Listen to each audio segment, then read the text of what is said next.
नि हेफाजाबखौ लानानै दिनै जोंनो गोथार जिउखौ होबाय जों बिबान मोनो आरो जोंनो इसोरा अबजिसनि थैनि स्प्रिंफोर सारस्रिनाय बोलोखौ होबाय आरो इसोरा जोंनो गासैबो जों नांगौमोन ओरैबायदि समायना जोथोन लानानै बे द्राक्षा बागानखौ दोनदों बेखौ बियो नोजोर होबाय थायो जोबोद मोजां मोनबाय जोबोद बे द्राक्षा बागानखौ आवग्रिनो लुबैबाय बियो मानोना गावनि राजमहल मोखाङावनो बे द्राक्षा बागाना आरो बे द्राक्षा बागाननि मालिकनि मुङा जाहैबाय नाबद होननाय सासे सुबुंनि द्राक्षा बागान बेखौ बियो लुबैनानै थानो हायाखिसै बियो थानो हायैनि जुनै बियो सानसेखालि नाबदखौ लेंहर होनानै बुंबाय जे नाबद बे द्राक्षा बागानखौ नोङो आंनो होदो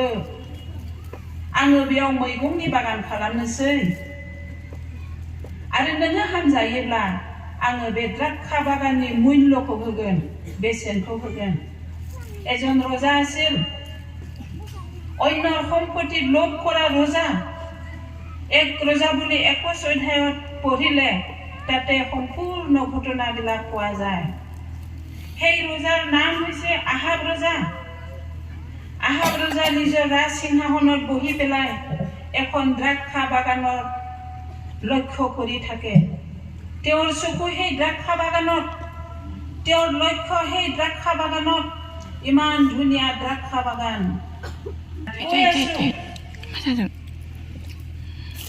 আমি ত্ৰাণকৰ্তা প্ৰভু যীশু খ্ৰীষ্টক পাইছো কিন্তু আমাৰ কৰ্ম আমাৰ স্বভাৱৰ দ্বাৰা তেওঁৰ পৰা দূৰত আছো আমি जोंनि फिसायफोरनो जोंनि फिसाफोरनो जोंनि बिदा फंबायफोरनो माबा मोनसे बाथ्रायाव बिसोरो असन्तुष्ट जायोब्ला सन्तुष्ट गैयै जायोब्ला जोङो बिसोरखौ गाज्रि लामायाव उसुथुनि होग्रा बिमाफोर जागोन नामा दे अरजाया जाथोंसै मानसियाल' थांनानै थाथोंसै बेबादि बाथ्राखौ जोङो बुंगोन नामा बिमाफोर बिब' बिनानावफोर आइजो लोगोफोर मोसानो नागिरबाय नै लोगोफोर दायो नायलांबाय थाबानो जाबाय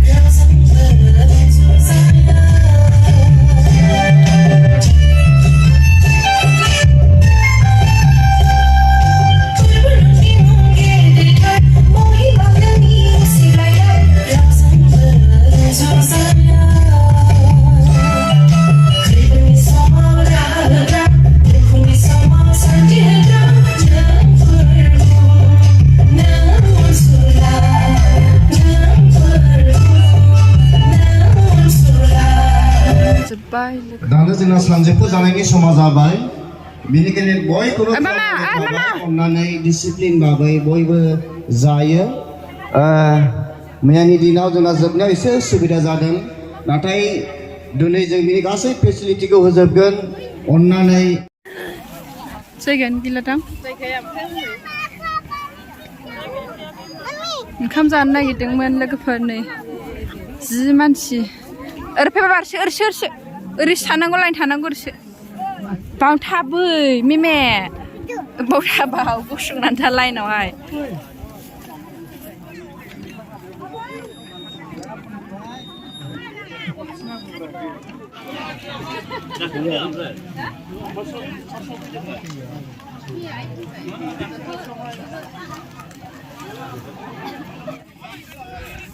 दायो जोङो ओंखाम जाखांबाय लोगोफोर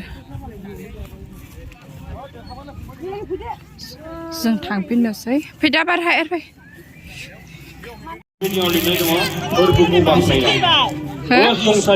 मानसि थाबायना माना जाखो बियो उफा ए थैजानो थैखो ना माखो गोलैगोन बाबा गोलैगोन नै बे फिरफिलाया जोंनि मण्डलिनि मोनफा मोनफा दिखोजोबनाय लोगोफोर।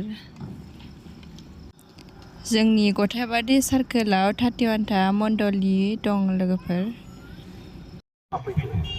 जोङो प्रग्रामखौ थाबैनो खालामो। जों दायो गिर्जायाव थांफिनसै लोगोफोर।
जादों नोंसोरो हो मासिबां खाजा जादों नोंसोरो आइ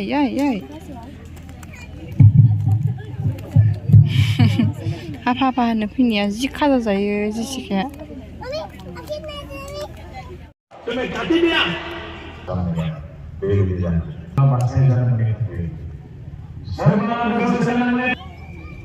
मानोना नोंसोरनि मोदोमफ्रा आंनि आदि खालामना जानायजों लोंनायजों मावनायजों। नै लोगोफोर जोंना सबायाव साजायनाय समायना समायना बिबारफोरा दायो आङो बेखौनो नोंसिनो दिन्थिनोसै लोगोफोर। इसोरनि अनुग्रहजों थांनानै थाब्ला जों नुजोबखागोन। इसोरनि सम होनाय बायदि नुजोबखागोन। चाइनानिफ्राय लानानै गुबुन गुबुन कान्ट्रिफोराव जों रबटनि खोथा खोनाबाय। इउनाव जों जेखौ रायलायदोंमोन मोनसे जथुम्मायाव 2021नि उनावनो 2020निफ्राय लानानै गासै 42,000 सेटेलाइट्सफोरखौ दिनै आकाशाव लन्च खालामजोबखाबाय। गासैबो जेरैबो सारिगिदिं गोजौआवबो गाहाय थालायावबो माने बुहुमाव बेबायदि लन्च खालामनानै दोनहरजोबनाय जाबाय। जायनो जेरैबायदि बोर नांगौ बियो होगोन।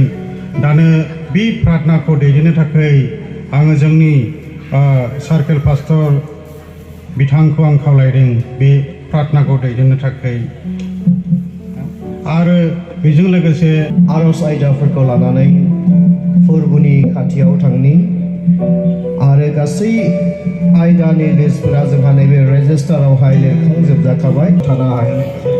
पृथिबीनि गासै दंनायफोरखौ सोरजिग्रा गोथां बिगोमा इसोर, जोङो नोंनि खाथियाव फैदों आफा।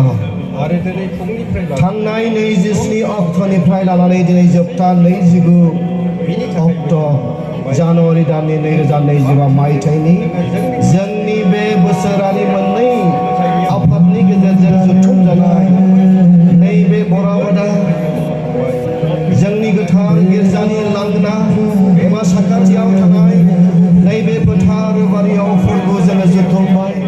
रंजा बाजा गासै मण्डलिनिफ्राय बिफा बिदा फंबाय बिमा बिब' बिनानाव गेदेर उन्दैजों बयबो बेयाव उपस्थित जाफैदों।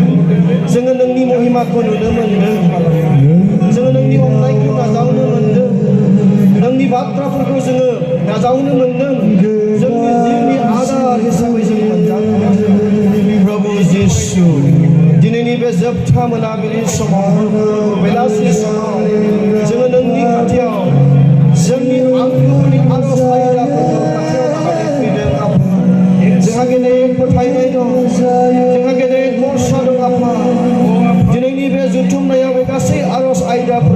नोंजों नाजाव जाबाय होननानै प्रभु आंनि आखायाव फैनाय आर'जखौ गथायदों आफा लकेसनेल जिनरि सम बिथाङा फिन जायो प्रभु मानि थाखाय जादों जोंना जोब्बाय लोगोफोर जों दायो न' फारसे थांफिननोसै